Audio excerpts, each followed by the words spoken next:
The biggest moments in sports are streaming live on Fox One. From MLB to NFL, Big Noon Saturdays, and so much more. Fox One brings you the games, rivalries, and can't-miss moments all season long. And it doesn't stop at the final whistle. Catch highlights, expert analysis, interviews, and the stories behind the biggest moments in sports. Watch live or on demand, at home or on the go. Stream Fox Sports on Fox One. Download the app today. I'm not giving up. I am selling the building. The final season of FX's The Bear. The restaurant is flooded. Everything's either going to be okay. No, stop. Or not. We are outgunned and we are outmanned, but we have each other.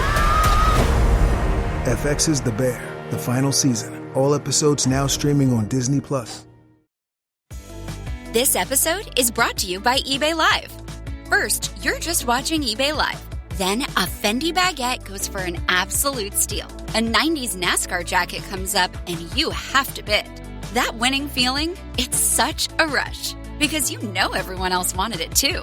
Meanwhile, on eBay Live, you don't just watch the action, you're in it. Download the eBay app to stream and shop live. eBay Live. Things people love. I think I'll go to the league website and see 40 pictures of Caleb Williams and nothing on us. I just hate it's simp behavior. There's no reason for him to worry about what's on that NFL website. And Caleb Williams being featured on it is a testament of his potential and what he's produced. The ceiling on Trevor is not nearly as high as what he was projected as. If I log on to the NFL's website, I don't want to see Trevor Lawrence highlights. Doesn't excite me. If you want to see more information about the Jacksonville Jaguars, then maybe you should do something that's worthy of attention. I mean, Caleb is box office. You said it. He's cinema. Caleb aura farmed the whole season. He was mogging the Packers while he was throwing game-winning touchdowns. That's the type of stuff that you put front and center on your social media page. That gets clicks. That gets attention. That gets shares. What are the Jacksonville Jaguars doing to get shares? Nothing. You mad? You mad because Chicago was put up here and Jacksonville isn't? Jay-Z said, what the hell have y'all done? Even have an opinion on what I've been doing. What the hell have y'all won? Only thing you can associate with is losing. And Liam Coen, if you're mad now about all the attention Caleb's getting, look away in February. Look away in late January. Because I can guarantee you one thing. The Jaguars won't be relevant when it gets cold. They're going to do what Florida does because you're going to be really, really tired of seeing Caleb Williams in a few months. Yeah, we yelling at the screen every Sunday night. Talk, sleep, throw the remote. We just want it right. Front office tripping, man, they can't get it right. Whole city heated, but we still gon' fight. We talking Bulls trade, biz drafts, missed calls, pull slump, socks rebuild. We seen it all. Yeah, we loud, yeah, we gritty. I'm a little frustrated, but I still love my city. Yeah, north side, south side, west, we united. I'm still smoking that Kristen Cole pack, man. Definitely one of the more satisfying deaths in the Game of Thrones universe. But damn, I felt like maybe he should have suffered a little bit more. He took one to the rib, one to the head. Like, they wasn't playing with Shorty. Like, he thought he was gonna get an honorable death. He said, your best two swordsmen, we ain't doing none of that. None of that extra shit. You don't have the leverage, buddy. Like, how you gonna make demands on your deathbed? I was so happy they ain't. I'm like, hey, don't even entertain his goofy shit. Just fan him from right here where you stand. Get him off the board. Let's move to the next one. Listen, I was so happy. They blicked him 3 times. Get him up out of here. Fellas, get your emotions in check. Sir Kristen Cole sided with the wrong team and turned into a snake over some coochie. Don't ever go out that sad over a piece of coochie. It was so much going on in that episode, man. You had Kristen Cole get packed up finally. You had Rhaenyra try to snake Orman. She sent the undercover assassins up there to get Orman. Almost got away with it too. That was cold, but they overplayed their hand though. The back door was open too. Yeah, it was. Asking too many questions, man. It tipped them off. Yeah. Can we see the king? And you can't reach for your sidearm. Well, I guess they got swords. You can't reach that quick. You know, you got to learn them in. You got to finesse them a little bit. They didn't use no finesse, the high towers. Yeah, I want to call that little boy a high tower, but he's not a high tower, but he's being raised like a high tower. He is. It was a lot going on this week. The Bears, they had the first week of training. We're talking about Game of Thrones. We had the Kyle Shanahan. You had the Liam Coen trying to get snooty with our quarterback. Don't be a hater. We all the way in the NFC not bothering you. What you thinking about the Bears for? Nobody even asked him about Caleb or the Bears. Why would you just bring them up? Tinony Romo, his arrest video came out. You saw that? Hilarious. Did I pass? Clink, clink. Hey, if the police get to you and they say, hey, you're going to come outside and do a sobriety test, and you say, hold on, let me stretch first. It's a wrap up. You cooked. It's already up. They didn't need to see the bottle in the car. As soon as you said, I'm going to my grandma's house, that's an excuse we all use for first and foremost. You brought that up. It is 2026. There are ride share services all around. Everybody has a cell phone.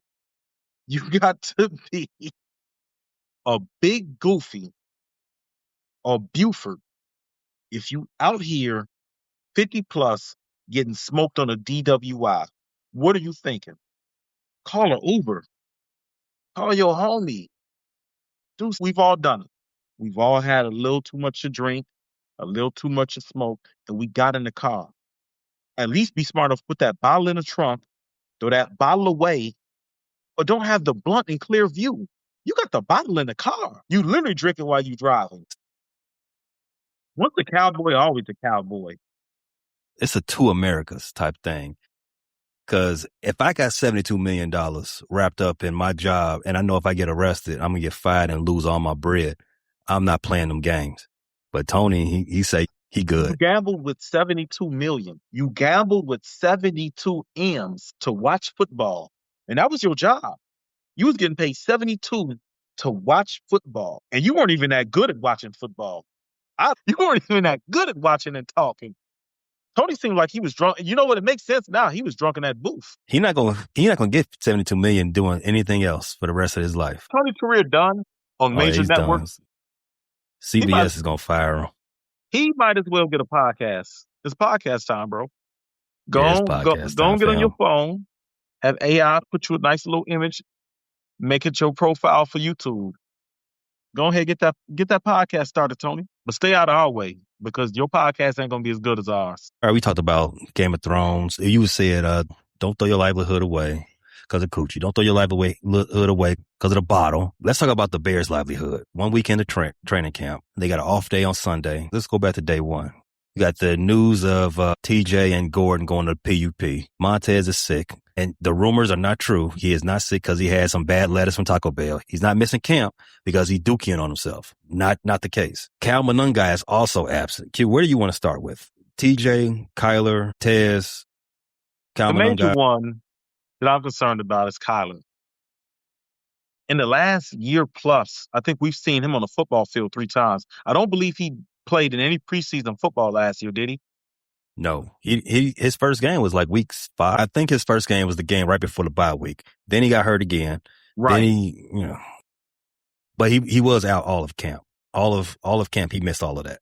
And then he came back during the playoffs or the week before the playoffs? He came back during the playoffs, I think it was, right? Green Bay. I think it was during the playoffs. Yeah, that was it. Yeah. Because he really got snaps in the Rams game. That's when he really played a lot. So Kyler being hurt is not a new thing for us Bears fans. We're pretty much used to it. But at this point, the energy from Ryan Poles, Ben Johnson, Dennis Allen, when discussing his injury in the opening press conferences, the tenor of those, the words they use, it sounds like they're over it, for one. And 2, it made me think about another former Chicago athlete who was slow to come back from injuries. You know who I'm talking about? You talking D Rose? I am talking Mr. Rose. Shout out to the Rose. What was the thing about D Rose? The thing was that it was taking a long time for him to just get back on the field, even though the team felt that he was good enough to play. It was taking too long for him to feel good enough to play. And I feel like they're saying the same things up there in Hallis Hall. The words that they were using in those press conferences, it wasn't that, he had a setback. They never said he had a setback. They had a delay.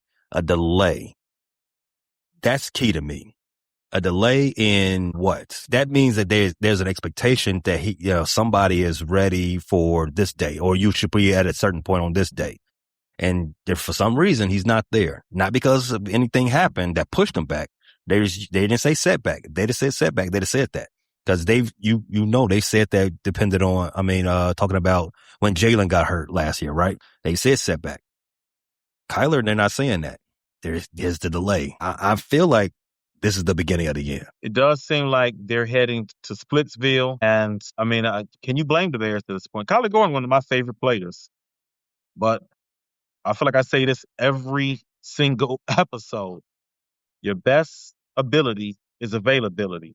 The guy's just not on the football field enough to justify the contract. Since he got the extension, we've had 3 games. And not even 3 good games. 3 beat-up games. And now we don't know when he's going to be back on the field. We have no clue. I don't know if I interpret it as they think he's healthy enough. Because, man, they call him a soft tissue injury. I don't know if he ever healed from the playoffs. OTAs came around. He was doing some work on the side, but he wasn't working with the team. This is just a very, very confusing situation with Kyler Gordon, and frustrating. I think I'm more at the point of frustration than confusion. Stream the biggest moments in sports live on Fox One. The biggest names, the biggest games, the biggest matchups. Watch live or catch up on your schedule. At home or on the go, never miss a moment. All on Fox One. Stream now.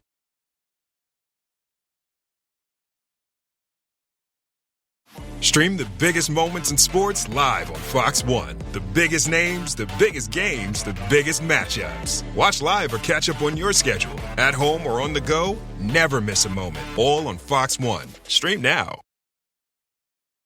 Everyone in Bears Nation is frustrated, me included, because for one, you're supposed to be on that field showing out right now, right? Because the offense has been whooping the defense up and down the field so far during the first week of training camp. But to this point, Kyler Gordon is Spider-Man. This is Spider-Man weekend. Kyler Gordon, where are you at? You missing an action cue. Have you seen Spider-Man yet? I've not seen Spider-Man yet. I don't know how you dodging all these spoilers, because they out here. These spoilers is hot. I've been not looking. I have not logged on to my main Facebook page since Friday. You better than me, man. I had to go see that, man. Listen, I've seen it almost 3 times already now. Maybe I'll see it tonight. You know what? It's on my bootleg app. I got it loaded up in the queue. All you got to do is give me the word now, and I'll watch it tonight. Let me know how you feel about the Hulk doing that thing with Mary Jane. You want to die, huh? Hey, but Dr. Doom was killing it in that movie, though, man. Like, hey, but I ain't gonna say too much. I ain't gonna say nothing else. You said enough. I'm gonna let you enjoy it. I'm gonna say another. But it was really surprising when Miles Morales pulled up. But anyway, from one Spider-Man to the other, we need Kyler Gordon back, because this defense, as presently suited, is better when he's out there. But we can only do so much until he gets back. Another thing that I took from the press conferences when they talked about it, Dennis Allen, he was asked, what are you going to do in the interim? Who's going to replace Kyler? And what's the plan for when Kyler comes back? Ben Johnson said Kyler got to earn his way back, basically. And that's not verbatim. He got to earn his trust back. But what do you think about Dennis Allen's plan for having a nickel rotation? Do you agree with it? I mean, the Bears' contingency plan for Kyler Gordon is poor at best. There's no depth at the nickelback position. You're bringing in Jalen Jones, who was a guy that was cast away a year ago, played with Arizona last year, was on that practice squad last year. You did pick up Cam Lewis from Buffalo, who's played nickelback, has played safety. This is more of a utility guy. This is more of a special teams guy. I guess you mix and match. Frankly, I was surprised that we let C.J. Gardner-Johnson walk out the door so easily. I get that maybe, as Dennis Allen said, one of the big emphasis, and Brian Poles also said this in the offseason, was to get faster. And CJ is not exactly a guy with a lot of speed, and he was exposed in some of those matchups, especially when, Green Bay would isolate somebody on. You saw Christian Watson moving into the slot to line up specifically on CJ. You saw the Lions do that, try to get Jameson in there, or Amon-Ra St. Brown, even though Amon-Ra does operate a lot from the slot. They specifically had Amon-Ra in the slot against CJ. So I do get why they wanted to upgrade the speed position, but CJ was a guy who came in and did a solid job. He's a guy that also could play safety. In a pinch, he can play nickel. He brings the physicality to the position. He brings high IQ. He's just a guy that's been around a lot of winning football. So I was surprised that we let him walk, especially when he's a guy that what did he leave for? A 1-year deal? $7 million? I felt like that was a good fallback plan to have. So we're out here a little bit exposed at nickel, and a lot has been exposed. And the most frustrating aspect about it is you referenced Dennis Allen. When Dennis Allen first got this job, the only player he mentioned by name on the Bears defense was Kyler Gordon. That lets you know that Kyler was a big piece, big key to what he was going to do on defense. Since speed is the key, right? You want to be able to match up speed for speed. You want to be able to play that, and you need speed if you're going to do the exact Dennis Allen thing. And you know, you can put people on islands and things like that, right? You need to have speed. What if we move our rookie safety down with that 4.3 speed, who has experience playing corner? Why don't we move him down to play nickel in some situations? Now I know. Before you even say it, I see the things moving around in your head. He's a rookie. You probably don't want to throw too much at him, trying to learn two different positions. I get it, but but it's not like it's not information for him anyway. He had to do it while he was in college. So I think the problem that comes with, because that was my suggestion. I think we discussed I said, well, hey, why not move Thieneman to that nickel spot? Because you got a veteran like Elijah Hicks who's starting to pass. Well, Elijah Hicks is also not practicing right now. You don't have Jonathan Owens here anymore. You lost C.J. Garner-Johnson. So you're thin at safety. I think their issue is you move Thieneman to the nickel, and now you got a huge hole at the opposite safety spot. I would be all for Thieneman moving there if Elijah Hicks was healthy, but the Bears secondary is already a little banged up. And that is concerning this early in camp, especially since I don't think the Bears secondary has a depth it did last year. Last year, when Jalen was hurt, you had Terrell Smith, who also got hurt in preseason.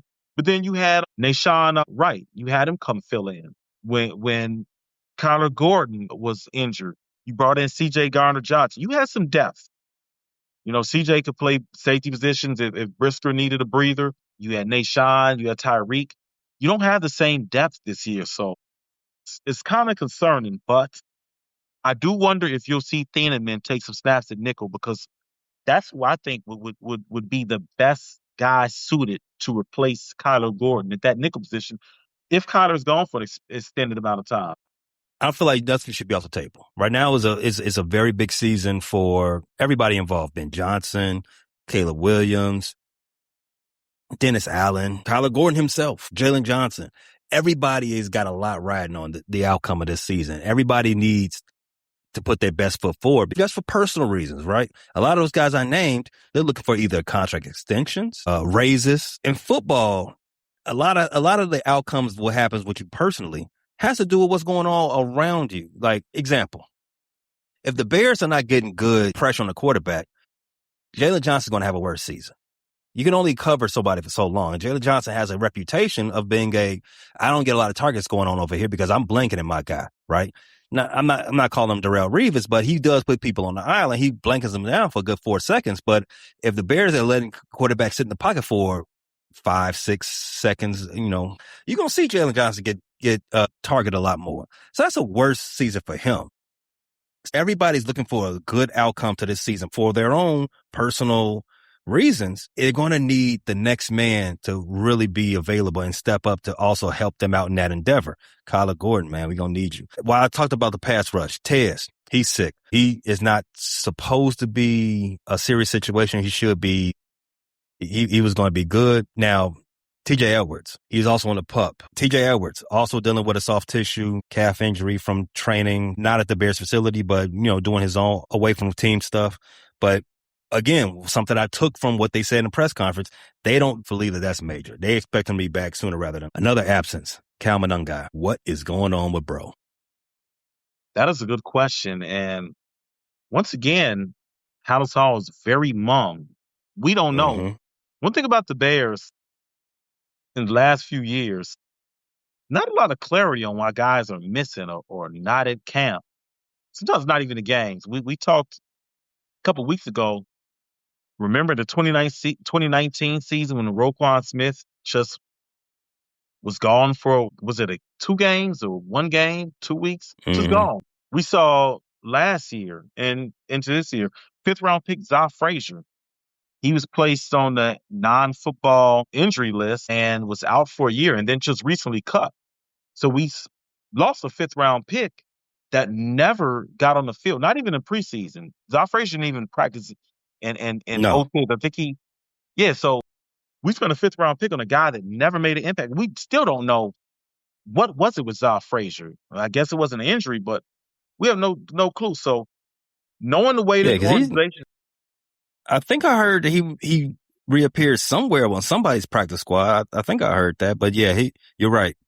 The Bears, to their credit, they kept his personal business under wraps. They did him solid, but no, he never put on pass for this squad. So with Kyle Monungai, I am a little concerned. I definitely am concerned because we haven't heard any news, and with the Bears recently, no news has not been good news. You talked about the safety room, not a lot of depth there. The running back room, Kyle Monungai and DeAndre, that's pretty much it. You said earlier that the Bears, you didn't really flat out say it, but I heard it. The Bears did themselves a disservice by actually letting C.J. Gardner just walk away. And they put all their chips, all their belief into Kyler Gordon, somebody who's told you, who's shown you that he cannot be really trusted like that. They did the same thing with the running back room. Kyle Monungai and DeAndre Swift was really all you had because you cannot depend on Roschon Johnson whatsoever. But now look at us. Not even to stay healthy, not even to stay productive. Not productive, not healthy. And here we go again. So that's 2 areas right now we need to keep an eye on, Q, as far as if depth concerned, and maybe if we need to start being really concerned when we start getting to these joint practices as we get into week 2 of training camp. But let's segue. Let's talk about week 1 of training camp. Q, pretty much everybody, the report is the offense looks amazing. How do you feel about how everything's looked so far this week? I'm not surprised that the offense hit training camp running. You're bringing back the same play caller. You're bringing back the same quarterback. The offense is pretty much intact besides DJ Moore, who went to Buffalo, and Drew Dahlman, who retired, and left tackle has Ozzie Trapillo hurt. You're returning pretty much 8 stars. Well, really 9 because Braxton Jones started the season as a starter. So your core guys are there. And the guys you did lose, Drew Dahlman, you're replacing him with a veteran who just played in the Super Bowl. So you're replacing him with a guy that has familiarity with the system, outside zone, run schemes. You lose DJ Moore, but you're bringing back Luther Burden. You're bringing back Rome Odunze. Both guys who are familiar with this offense, who were here last year. You're bringing back Colston Loveland, Cole Kmet. It's not a surprise the offense pretty much hit the ground running. So I feel good about that. Now, I do feel, I don't know how you feel, I feel like this should be a top 5 offense in the NFL. I feel like that's what they were trending to in the second half of the season anyways, and that's where they finished, right?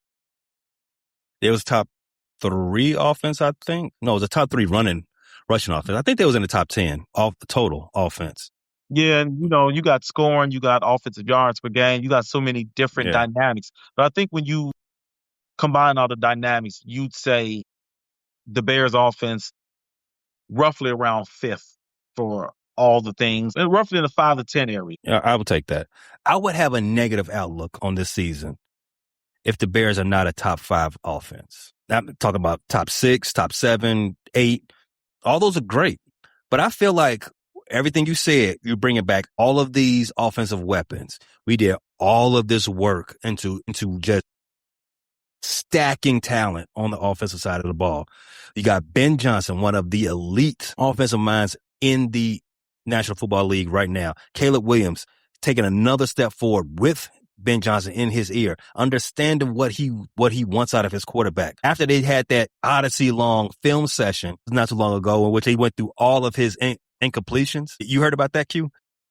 Which they watched all of his incompletions in just a film session? Him and Ben Johnson and Caleb.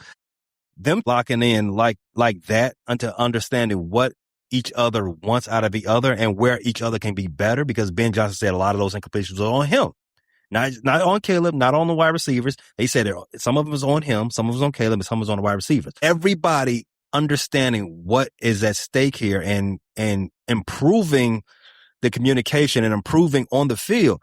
If you can't tell me this is not a top 5 offense, then I'm going to have some questions. It should be no excuse. I would be devastated. I mean, you got Luther Burden. Last year, he looked amazing once he understood the offense, once he got himself healthy. You're talking about a guy that is a vertical threat. You're talking about a guy that is run after the catch. He looks like a guy potentially. He looks like a guy that's potentially, and I want to temper expectations because I am a Bears fan, but the national media is saying this looks like a breakout star type guy. And when I look at him, I see a little Jamar Chase in him. I see a little Jamar Chase. I see a little Antonio Brown in terms of the things he can do after the catch. I want to temper expectations. Look, those are great players. Those are guys that have put up Hall of Fame type seasons. I think Antonio Brown is a Hall of Fame career, but that's a story for another day. You look at the other side, Rome Odunze. For all the talk about the injury that he sustained last year that slowed him down, derailed him, he looks really good this offseason. Rome looks really good. Rome might be the guy that we saw the first 6 games of last year. And then one of the things that we have to talk about, Caleb Williams losing 10 to 15 pounds. This is already one of the guys who was clocking on the speed radar, one of the top 5, with the guys that were clocked in the top 5 in terms of miles per hour last year. Just lost 10 to 15 pounds. I don't know if you've seen it. He looks good. More streamlined. Last quarterback I saw that made a concerted effort to change his diet and get in the best shape of his life was Tom Brady. That guy won some more Super Bowls after that. Lamar Jackson, he came to camp a few seasons ago, 15 pounds lighter. And he had an MVP culminated season. in what? An MVP? Yeah, he had an MVP season. So we've had 2 guys get in the best shape of their life. Caleb was on that trajectory. Tom Brady, Lamar, move over. Slide my boy an MVP. Welcome him to the club. Slide my boy MVP. Welcome him to the club. I think that's where it's headed. Now, with the loss of the weight, I do have to ask you one question because this popped into my head too. And a couple people echoed it. Not in conversation with me, but independent of me. Is there any concern with him dropping weight, being a quarterback, being able to absorb them hit? Yes, but I feel like we're in an era of football in which that really doesn't matter anymore, right? You do want to have that natural, I guess, padding, cushion whatever. For the pushing. Yes, to say the least. You want to have that natural cushion to absorb some hits. But as we saw with Caleb last year, he wasn't taking hits. He doesn't get hit. No, he's light on his feet. He knows how to maneuver his body. He's like water, like Bruce Lee. Be water. That's exactly what Caleb was doing last year. And if that to that point, I don't think he needs that natural cushion. You know what I'm saying? And we just use the example, Lamar Jackson. Lamar Jackson's not the biggest quarterback he's out a there. He's not. guy. Yeah, but he's not little either. And when he lost that weight, there were some concerns about, man, he's already had injury concerns the couple of seasons before that. So this might be dangerous for him. MVP season. MVP. And that's got to be frightening if you're a defensive player. It's already got to be frustrating to get Caleb Williams on the ground. Mm-hmm. And now he's telling you he's lighter and quicker. He's telling you there were things he felt he could have did last year that he'll be able to do. He already had some amazing plays and some amazing escapes. Now that guy's going to be quicker on his feet. Man, I'm telling you, NFL defenses need to really look out. Caleb Williams, 13-1 MVP odds. I think I'm going to put some money on that. I'll put 2 units on it. I'm ready. I think he has the 8th highest MVP odds, somewhere around there.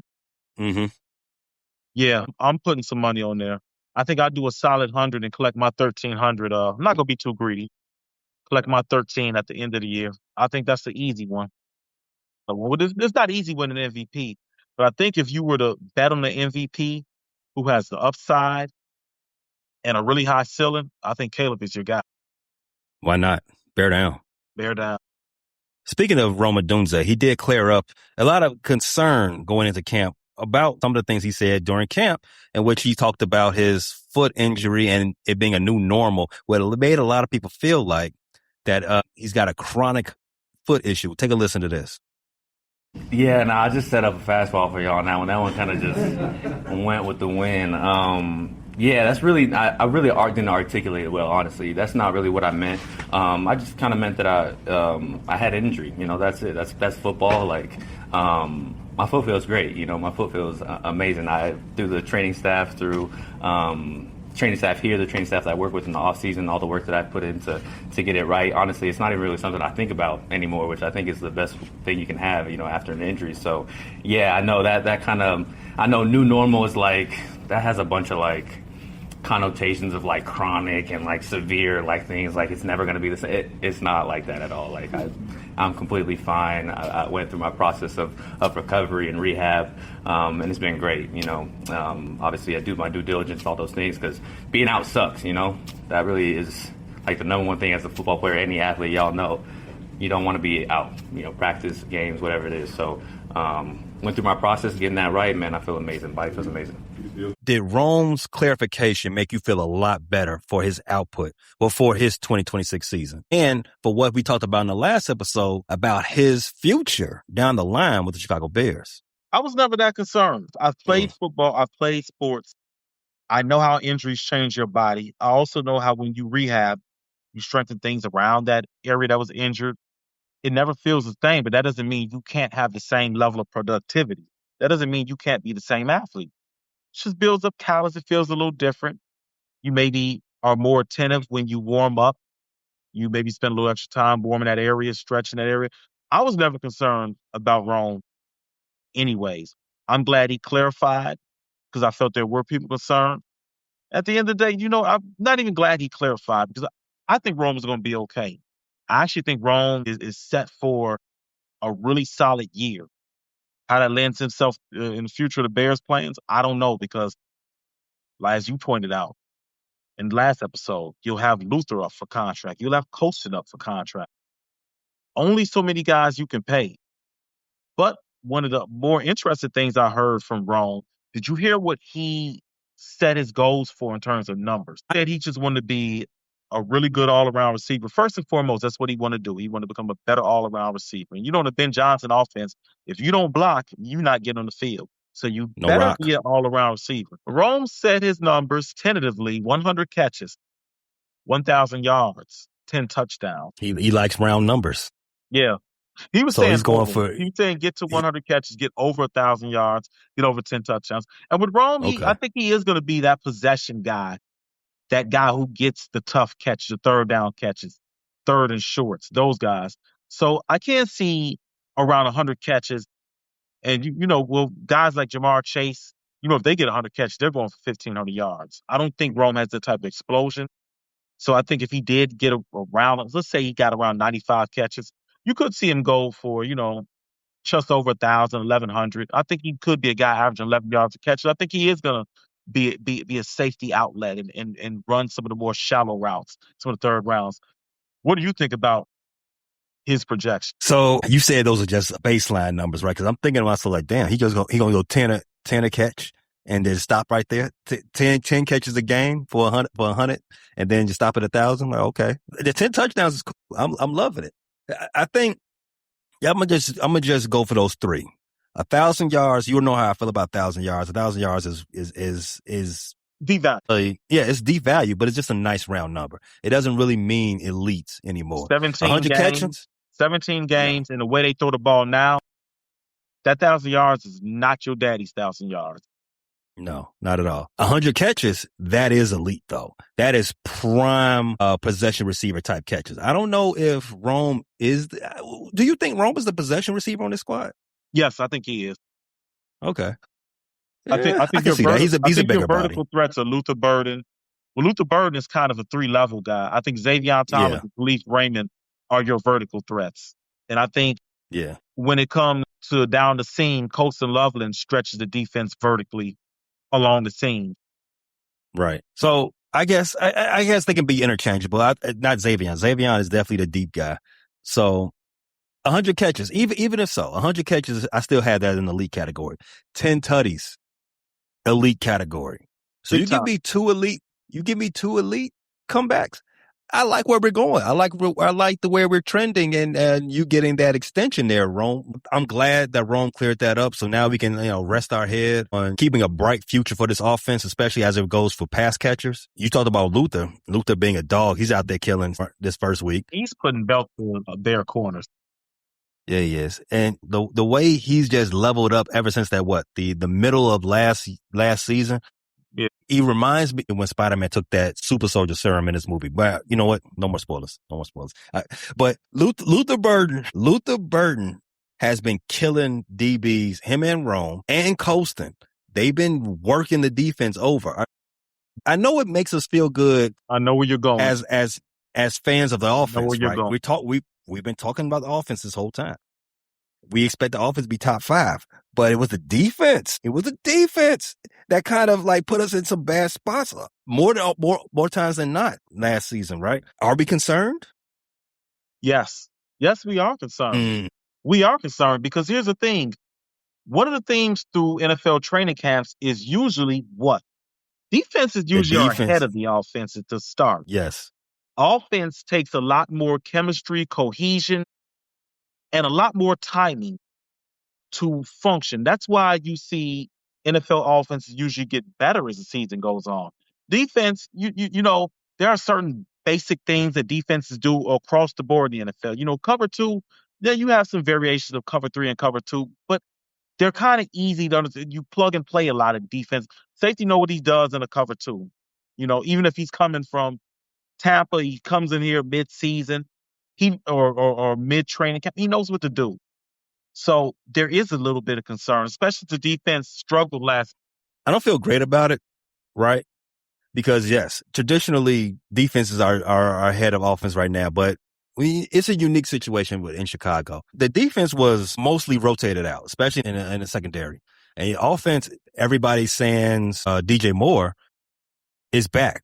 And they've got another year with the same terminology, the same playbook, the same teammates. They should be. I mean, logically, they should be ahead of the defense, right? But I'm going to pump the brakes. I'm going to stall it out. It is first week of training camp. Some things will take a little while. And if the Bears can be a top 10 offense after being the same spot where the defense is right now, everybody's new. We had to pick it up. We had to figure it out as we're going along. And remember how the offense kept having those dead ball issues, having those false starts and can't line up right. By the end of the season, they could be a top 10 offense. Why can't the defense just be a slow learner and then by the end of the season be a top 10 defense? I mean, it's possible, hopefully. They don't have the pads on yet. So you're not seeing a defense that can exercise its physicality, really get a pass rush going.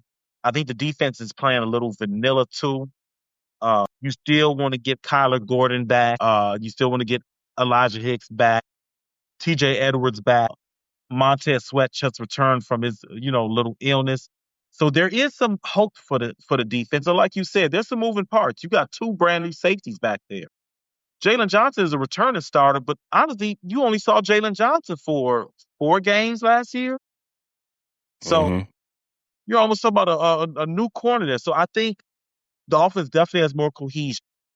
And the defense is still developing their chemistry and their cohesion. So, yes, pump the brakes a little bit. Am I concerned? Yes, I'm still concerned because I'm concerned because the defense didn't play well last year and it relied on takeaways to kind of tread above water. So there is some concern, but we're not at the level of, panic room yet. We're not panicking yet. Like you said, the offense looked miserable at this point of training camp, and there were people just going crazy. I still have saved a lot of stuff on my phone from people declaring Caleb Williams a bust at this time last year. People declaring that if there was a redraft, he would be the last of the 6 first-round quarterbacks. People declaring Penix and J.J. McCarthy better than him at this time last year. So, yes, to put a silver lining on it, yeah, the defense is it's early.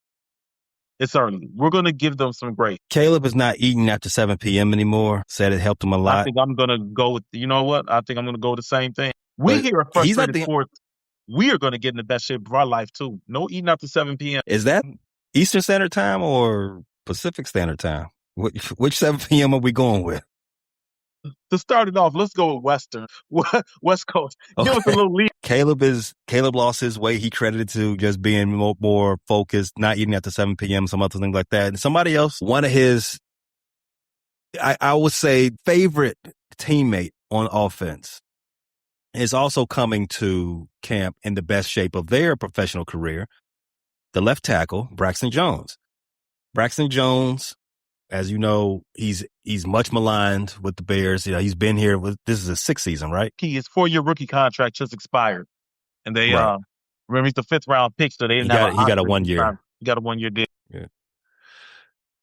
We all know Braxton Jones is in a left tackle battle with Kyron Amaganji, nerd. I think Theo Benedict is still getting some reps too. And Jedrick Wills, the guy the Bears traded for during the offseason. So they're not in pass right now. So you can't really get a real good feel for where these guys, like you said, defense, left tackle, none of the guys that depend on physicality. You can't get a real good thought about where they at right now. But the thing that I think shocked us most Bears fans is this guy getting first team reps. Your boy, Kyron. Kyron Amaganji getting first team reps did surprise me. I thought they were just trying to salvage him, and I thought he would be Darnell Wright's primary backup or competing to be Darnell Wright's primary backup. I thought he would just move to the right side, and that would be done. Him getting first team reps to the left, I don't know how I feel about that.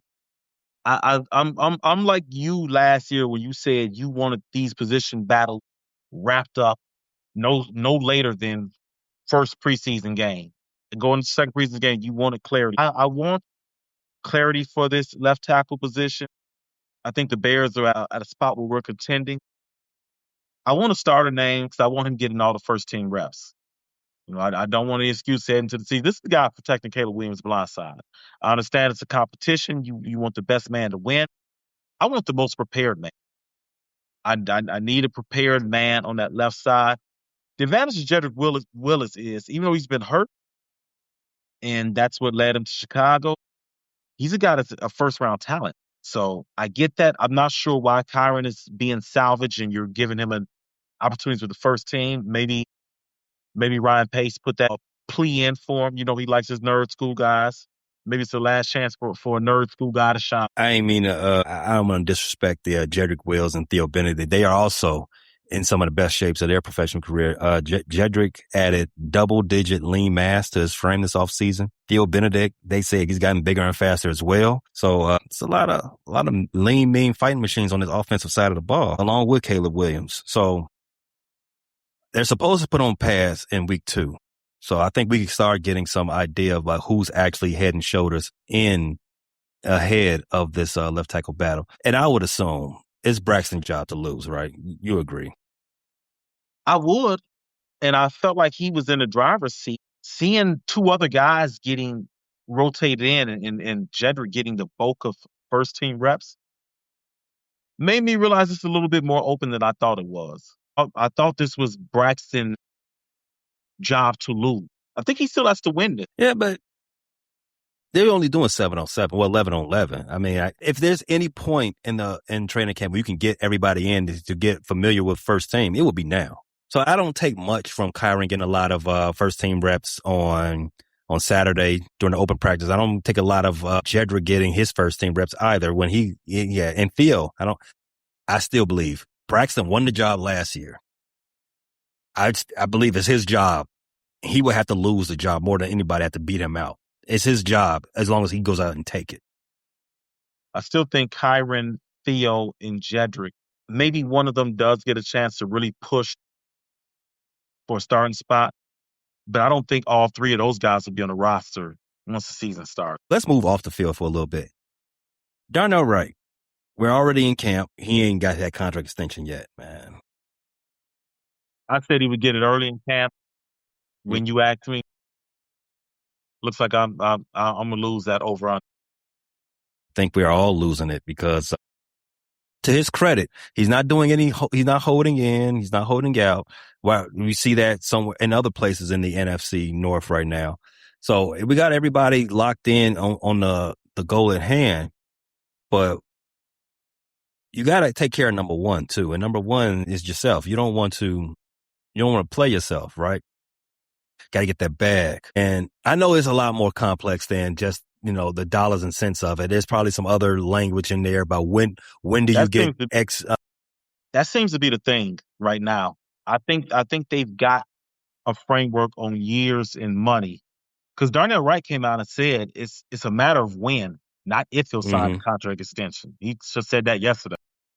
Right. It's probably just having to do some finer points of the contract. When do I get my bonuses? How much bonus money will be, put here and versus, roster bonuses and workout bonuses, stuff like that. It's not necessarily the dollar amount. I'm pretty sure the Darnell Wright and the Bears are comfortable with the dollar amount, which is probably going to reset. Yes. I was going to ask you, what did you think Darnell was going to get? Because I'm pretty sure he's resetting the right tackle market. Yeah, of course he is. Of course he is. I mean, because the Bears are not in a position to negotiate hard. You know what I'm saying? Because where are you going to get it? We know we're talking north of 20. We know we're talking north of 20. Is he going to? I would be shocked if it's less. I would be shocked. Oh yeah, we're talking north of 20. How close to 30 do you think he'll get? That's left. I will be shocked. I'll be shocked if it's less than.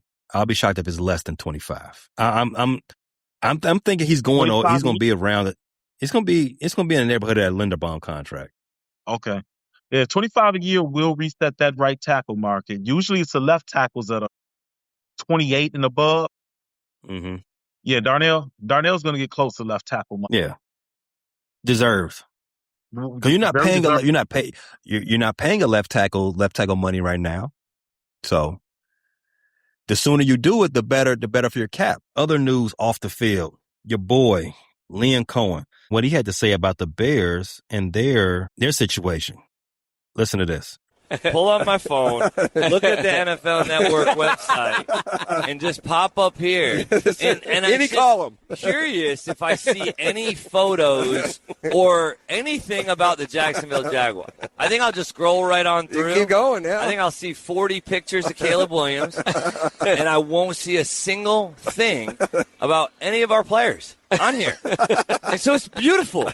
With Caleb, I don't know if you saw this, but Liam Coen of the Jaguars said it's very easy to motivate his players because nobody ever talks about them. All he ever hears about is Caleb Williams. I'm curious what you think about another coach throwing his name out there and whether you're dealing with the opposite situation here of hammering to your guys not to believe the hype. Well, we're the number one regression candidates, so I think we got plenty of motivation ourselves.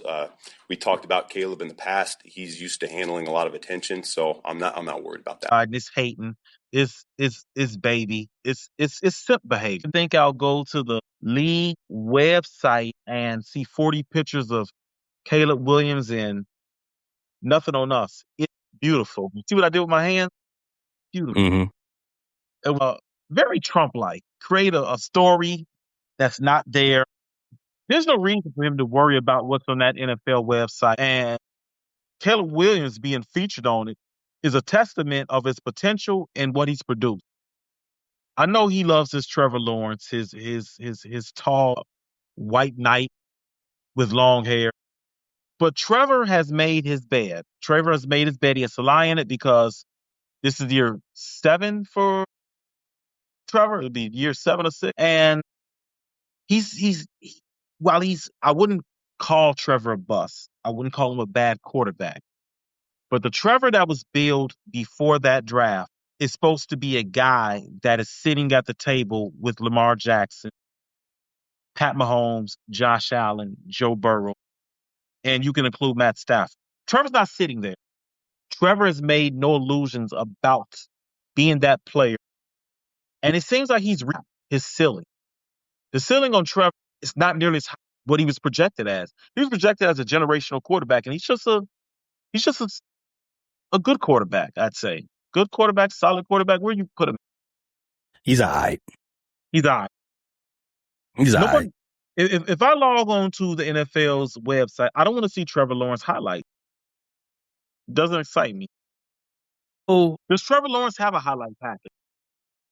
No, he doesn't. But, I mean, he's all right. I mean, he's better than Tua. But, I mean. He's definitely better than Tua. Shout out to Tua. Looks like he's going to win that quarterback competition if he can stay healthy. I think they picked up another quarterback. Yes, because they're both hurt already. They had to go get another quarterback because him and Penix are hurt already. It's ridiculous. They're not even hitting. Atlanta is not serious. They're an unserious football organization in Atlanta. How are we already having an injury update on Tua? I'm scrolling my desk, and how there's a timeline to his return already. How did he even get hurt? They're not hitting. It's enough. It's completely unserious. But yeah, you're right. If you want to see more information about the Jacksonville Jaguars, then maybe you should do something that's worthy of attention. I mean, Caleb is box office. You said it. He's cinema. Caleb aura farmed the whole season. He was mogging the Packers while he was throwing game-winning touchdowns. That's the type of stuff that you put front and center on your social media page. That gets clicks. That gets attention. That gets shares. What are the Jacksonville Jaguars doing to get shares? Nothing. You mad? You mad because Chicago was put up here and Jacksonville isn't? Trading future first-round picks for a generational two-way player that doesn't play two-way. What does Jacksonville do to make to even be in the conversation? Jay-Z said, "What the hell have y'all done to even have an opinion on what I've been doing? What the hell have y'all won? Only thing you can associate with is losing." That's another Jay-Z quote. What you eat don't make me Bingo. Bars. That's a double entendre. I think Liam Coen needs to worry about that terrible little division he's in and focus on that. What I found interesting was Ben Johnson's reply to that. I love Ben Johnson because he ain't shy about nothing. No. I love that he and this team are motivated. All the regression talk, they're taking note of that. Did you hear Ben Johnson say, I get it. We're the number one team for regression right now. What do you think about that? Well, this league is built on regression, right? Worst to first to worst, everything parity. I mean, somebody's got to do it. And, you know, the way the Bears got to where they were last year, a lot of people who didn't really watch the games, they would call it fluky. They would call it luck, whatever. They can't do it twice. And they've had some upheaval on their defense. So they think we're prime. They think but what they don't see is that all of our ops ain't got better. The Vikings ain't got better. The Packers ain't got better. The Lions are the Lions. They can bounce back, but they still hurt. They're doing the Lions thing. And because all of our ops ain't get better, our floor is raised. The saxophones are getting loud from the other squads because the Bears ain't going nowhere. Saxophones are definitely getting loud. So, yeah, I agree with Ben. Yeah, we here to talk. Again, it goes right back to what I said. They weren't watching the Bears if they believe the Bears are going to regress. Only a significant injury, and I'm not putting that on anybody, knock on wood. That would be the only thing that can stop us. This team is headed for the Super Bowl before they headed to the top 10 in the draft. And Liam Coen, if you're mad now about all the attention Caleb's getting, look away in February. Look away in late January. Because I can guarantee you one thing. The Jaguars won't be relevant when it gets cold. They're going to do what Florida does. Iguanas were falling out of the treetop. Liam, look away in February because you're going to be really, really tired of seeing Caleb Williams in a few months. Bear down. Bear down. The Bears. Appreciate you tapping into this latest episode from the Frustrated Chicago Sports Fan channel. Don't matter if you was watching on YouTube or listening on Spotify or Apple. Make sure you like, subscribe, share with everybody on the block, and hit the notification bell so you never miss none of our daily drops. And to all the guys from the shy, we say three things. Bear down, fly the W, and sell the team, Jerry.